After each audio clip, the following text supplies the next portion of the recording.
An FTK in Yu-Gi-Oh is what it's called when you're able to win on your very first turn, which is incredibly powerful and usually gets a whole bunch of cards banned if you're able to do it consistently.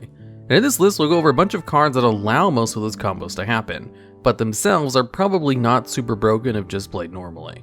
And at number 10 we have YuGiOh Mind Augus. This is a ritual monster which simply has the effect that when it's ritual summoned you get to return up to 5 cards in any of the graveyards back to the deck. So it's like the ritual version of the cost to Pot of Avarice. And on surface level, this doesn't seem very good at all, because generally, just returning cards back to the deck doesn't generate you advantage or help you advance the game state. Since it allows you to target cards in your opponent's graveyard, that is a lot more useful, since you can return graveyard effects and deny them of resources. However, this card does not have a once per turn on its effect, and can be looped in a whole bunch of creative ways in order to allow you to FTK your opponent in a whole bunch of different ways. A lot of the FTK enabler cards in this video don't have one deck that allows them to be used and abused, and YuGiOh Mind Augus is very versatile in how it can allow you to win in one turn. In the earlier days of the game, it was used to infinitely recycle cards like One Day of Peace or Card Destruction, and they would just use its effect to recycle cards in itself in order to infinitely draw cards until you would deck out your opponent. It would also be used to recycle just any burn card in order to lower your opponent's life points to 0 instead of trying to deck them out, or by just using a combination of cards like Golden Bamboo Sword or Lich Lord King of the Underworld to constantly have a way to draw cards and to provide tribute fodder for Mind Augus. And when it was first used for FTKs when it came out, those kinds of combos were some of the longest FTK combos in the game's history, requiring about 30 minutes of a whole bunch of resets in order to accomplish their FTK. Which is why the card eventually got hit on the ban list and was limited to 1 copy for so long. It's only very recently that they removed it from the ban list at all, and that's not because it's no longer able to FTK, but more like its FTK is so fragile to disruption that any modern meta deck should be able to stop it. Whereas in the earlier days, hand traps weren't as plentiful or widely used, so it was a bigger deal. And at number 9, we have Soul Absorbing Bone Tower. This is a level 3 zombie type monster which simply has the effect that if a zombie type monster is special summoned, you get to send 2 cards from the top of your opponent's deck to the graveyard. This effect is not once per turn and does not require you to reset the card over and over like YuGiOh Mind Augus. So, in order to FTK this card, you need to activate the effect around 18 times during your first turn, assuming your opponent starts with a 40 card deck. And there is a deck that's able to accomplish this. The archetype known as the Mayakashi have this little gimmick where part of their starting combos is to synchro summon their level 3 synchro monster using Daki, the graceful Mayakashi, who has a special ability where it can bring itself back from the graveyard when a Mayakashi monster is special summoned from the extra deck, and is not once per turn. She's also a level 2 tuner monster, and there's a Mayakashi synchro monster of every 2 levels. So you can just keep using her and the current synchro monster in the field in order to go into the next synchro monster, and you can do this 5 times until you end off on a level 11 synchro monster. So baseline, the full Mayakashi chain can special summon zombie type monsters 10 times. And that's not even counting the setup of getting Daki the graceful Mayakashi on the field in the first place. So if you're able to go into the combo chain a second time, that's easily surpassing the 18 amount of special summons you need in order to FTK with Soul Absorbing Bone Tower. And even before Mayakashis were released, Soul Absorbing Bone Tower was used in a whole bunch of niche zombie FTK decks. Although Mayakashi is definitely the most consistent version of it. The only reason it's not banned is because it's easy to stop, just like YuGiOh Mind Augus, with basically any form of disruption. And at number 8, we have Earthbound Immortal Aslla Piscu. This card has an effect where it destroys itself if there's no face-up field card, it can attack directly, and can't be targeted for attacks. These effects are pretty baseline for all the Earthbound Immortals though. What sets them apart is their second effect. And Aslla Piscu has the effect that when this card leaves the field except by its own effect, you can destroy all of your opponent's face-up monsters, and then inflict 800 points of damage to your opponent for each card destroyed. So, if your opponent has a full board of 6 monsters, that's 4,800 points of damage. So if you simply combine this card with Union Carrier and Black Garden, it's very easy to activate the effect at least 1 time, and then you have to find a way to get on the field a second time in order to go for the FTK. Black Garden is a field spell card, which special summons tokens to your opponent's side of the field every time you summon a monster. Union Carrier allows you to equip a monster from your deck to a monster on the field, just as long as it shares the original type or attribute. And since Aslla Piscu has the Dark attribute, one of the best types of attributes in the game, it's really easy to attach it to something directly from the deck. And since the wording of its effect states that it only needs to leave the field face up, it does count if it's removed as an equip card, and it will even be able to destroy all of your opponent's cards. So, if you then just bring it back again later on normally as a monster and then destroy it, it's pretty easy to activate its effect 2 times in a turn. So if you're able to get out 5 tokens to your opponent's side of the field twice with Black Garden, and bring out Aslla Piscu twice, that's enough for an FTK.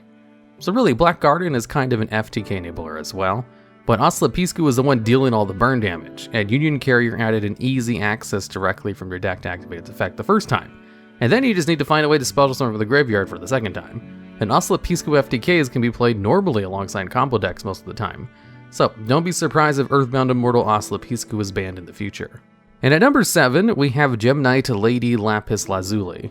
This is a Gem Knight fusion monster who has the effect where it can only be special summoned a single time per turn. And then it goes on to have another effect, where once per turn you can send a Gem Knight monster from your deck or extra deck to the graveyard, in order to inflict 500 points of damage to your opponent for each special summoned monster on the field. Now, funny thing about this card, its effect that restricts it from being special summoned is a hard once per turn, but its effect to do burn damage is only a soft once per turn. And there's a Gem Knight card called Gem Knight Master Diamond who is able to copy Gem Knight monster effects.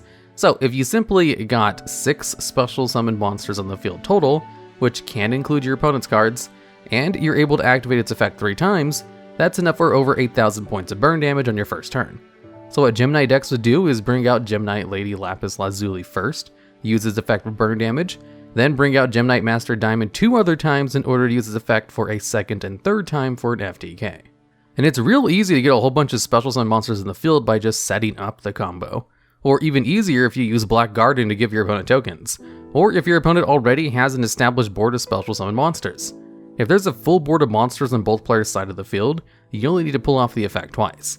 And it was consistent enough that Gem Knight FTK was an actual competitive meta deck, which is why Brilliant Fusion is currently banned and Gem Knight Master Diamond is limited to 1 copy on the ban list. Brilliant Fusion helped the combo along way too well, while also just being an excellent staple card to a whole bunch of decks outside the Gem Knight FTK. And they limited Gem Knight Master Diamond to 1 so that you can only copy the effect a single time. But the FTK is still technically possible if you just return Gem Knight Master Diamond to the extra deck to bring it out again later, usually with a Nightmare Unicorn. And at number 6, we have Reprodocus. This is a generic Link 2 monster which has the effect that allows it to change the type or attribute of a monster it points to. Now, there's a lot of cards in the game that are kind of balanced around the fact that they're only allowed to work on specific types or attributes of monsters. So Reprodocus opens up doors like being able to attach Telekinetic Charging Cell to Cyberstein or Geldagra. Telekinetic Charging Cell is an equipped spell card that can only be equipped to a Psychic type monster, and has the effect where the monster it's equipped to does not need to pay life points to activate its effects. When Psychic monsters first came out, their whole gimmick was they basically just required you to pay life points to use all their effects. So this card was meant as a way to circumvent some of the more powerful effects they might have, and could always be used on other cards if you had something like DNA Surgery. But that combo was always pretty convoluted and not super consistent. Reprodocus, though, is a lot more consistent, as you can bring it out from the extra deck with any 2 monsters. Though if you simply have Cyberstein or Geldagra, 2 cards with powerful effects that are supposed to be balanced around the fact that they cost a crap ton of life points to use, then it opens up all kinds of FTKs. Using Cyberstein to special summon as many fusion monsters from your extra deck as you want during your turn is so useful in so many ways, even if you just go the basic route of bringing out Blaze Phoenix in order to burn your opponent for a bunch of burn damage. And there's some extra deck cards that have floating effects, which Geldagra is allowing you to send to the graveyard in order to gain a whole bunch of that advantage. Normally, the combos are done with Cyberstein, but there's lots of other things Reprodocus allows to happen because of its easy access of allowing you to change a monster's type or attribute, and is a card that definitely has more future potential to be abused, as it's already shown to be quite powerful when used along Cyberstein. And at number 5, we have Royal Magical Library. This is a monster with 0 attack that has the effect that while it's face up on the field, each time a spell card is activated, you can place 1 spell counter on this card. It can only hold 3 spell counters max, and allows you to remove 3 spell counters to draw 1 card. Now, since this card is not once per turn with its effect, as long as you're able to activate a whole bunch of spell cards during your turn, then Royal Magical Library allows you to draw a whole bunch of cards, and has kind of been the cornerstone of a whole bunch of FTK decks in the past that needed to draw through their entire deck. Technically, the Danger Engine is better at drawing through your deck than having to rely on Royal Magical Library, but the Danger Engine doesn't allow you to keep key cards in your hand when you're going through its combos, whereas Royal Magical Library allows you to control your hand a lot better while digging through your entire deck, and has basically seen play only in FTK decks over the years, and rarely in anything that doesn't involve just going into FTKs.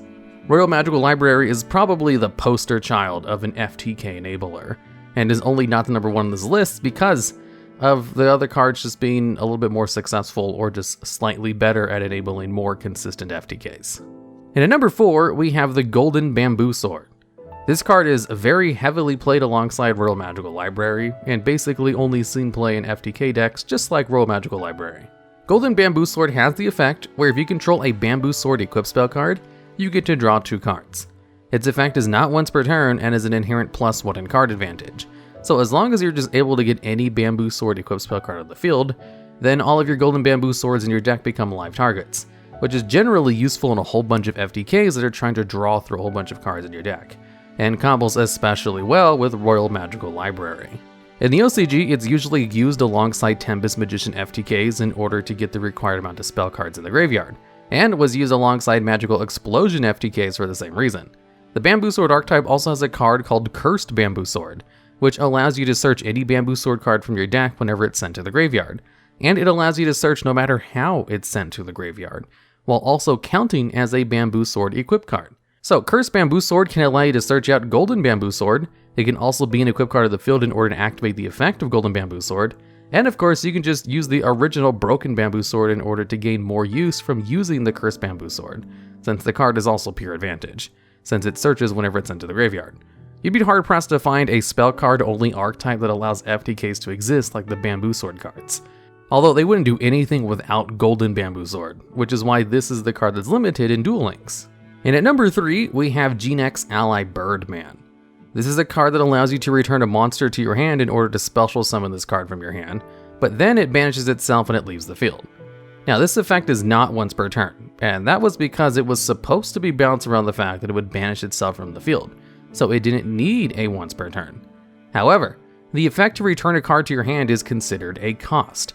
So if it simply has its effect negated while in the hand, then you can use this effect an unlimited amount of time to return a card from your field to your hand, which was used in the Gallus the Starbeast FTK. What that deck would do was play a full Monster Mash deck that only had monster cards in it, alongside Koikimeru Doom and Gallus the Starbeast.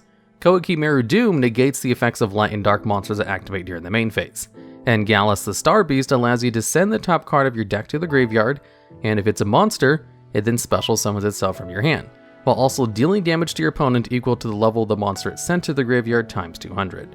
So you would use Gallus the Starbeast to send a monster to the graveyard to inflict burn damage to your opponent, then special summon itself.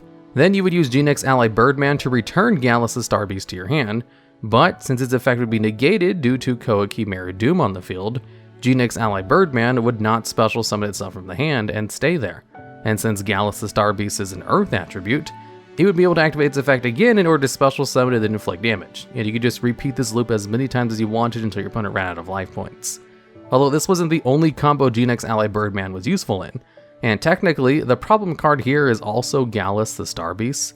So what they did was limit Genex ally Birdman to 1 copy in order to greatly reduce the consistency of the combo, because generally if you're playing a full Monster Mash deck, it's harder to search out cards than if you're able to play spells and traps. And at number 2, we have Blaze Fenix, the Burning Bombardment Bird. This is a level 8 fusion monster who can be summoned with any machine and pyro-type monster as its materials, and it has a soft once per turn that allows you to inflict 300 points of damage to your opponent for each card on the field. But then this card cannot attack during the turn you activate this effect. The restriction is completely useless if you just bring out a whole bunch of Blaze Phoenixes during your turn and just keep burning your opponent, as there's a whole bunch of ways to loop this card in kind of inconsistent combos. One of the more popular ones back in the day was with Chain Material, Fusion Gate, and Elemental Hero Electrum. Chain Material allows you to use materials for a fusion summon from your deck and graveyard and field and basically everywhere. Fusion Gate allows you to banish cards for a fusion summon as long as you have the materials, and is not once per turn, and Electrum allows you to reset all of your banished cards back to the deck. So what you could do is keep bringing out Blaze Phoenix using materials from your deck, and then just burn with all 3 copies of Blaze Phoenix, and then reset them with Electrum. It wasn't a consistent combo, but it was definitely a way to win on your first turn. Well, assuming you had a way to activate a trap card from your hand, which this deck actually did have access to. Although this isn't the only way to use Blaze Fenix in an FTK. It's kind of easy to bring out and has a pretty good burn effect, while only being a soft once per turn. So in the OCG, as the power creep of the game got to the point where people were being able to bring out Blaze Fenix more consistently, they tried to curtail its FTK potential by limiting the card to one copy. In the TCG, this card is currently unlimited and doesn't really see any competitive play, but it's definitely an iconic FTK enabler, which will probably be banned sometime in the future once too many good support cards come out that allow you to use and abuse its effect. And at number 1, we have Cannon Soldier. This card simply has the effect where you contribute one monster to inflict 500 points of damage to your opponent. Now, the effect on its own, if only used a single time, is actually pretty bad. You're basically getting rid of a card in order to inflict a minor amount of burn damage. But if you end up winning due to that burn damage, then it's totally worth that investment. And since the effect is not once per turn, all you have to do is activate its effect a measly 20 times during your first turn and you'll be able to win. Usually, bringing out 20 monsters that can also be tributed in one turn is generally impossible.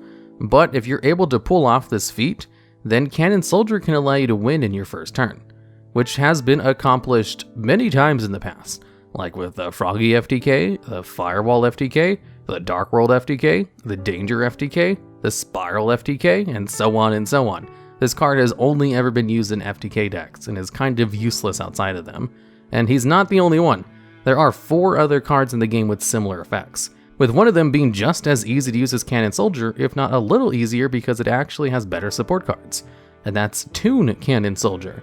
Because Cannon Soldier exists, it basically gives any deck that's able to special summon a whole bunch of times during one turn the ability to win on your first turn, as long as you're able to get this card on the field as well. That is kind of the one limiting factor to these cards and their counterparts. It's not as easy to use as something like Mass Driver, which is already banned for the same reason. It requires just a little bit more resources to get a monster on the field with this effect than it is to get a spell card on the field with the same effect. So, if the spell card version of Cannon Soldier is already banned for being too strong, then obviously the monster card itself is just right for abuse, as it has shown historically to be abusable, which is why this card and its counterparts are banned in the OCG, but are completely unrestricted in the TCG. In fact, every card on this list except for Genex ally Birdman is completely unrestricted in the TCG, and a lot of their FTKs are usable, just not very viable against the mountains of disruptions that meta decks are able to put up. And if any of their combos get a little bit too consistent, then they usually ban one of the cards involved in them, like getting rid of Tempest Magician or banning Brilliant Fusion. Alright, and that's the list. Now, there's a lot of FTK enablers in this game, and I kind of mentioned a lot of the other ones while I was talking about these specific cards, so there's a chance I missed something even better. And if you think I missed anything that definitely should have been on this list, I'd love to know about it down in the comments, as well as ideas for future videos just like this one. And also, make sure to subscribe to my MySpace, add me on Google+, that way we can all send vines to each other.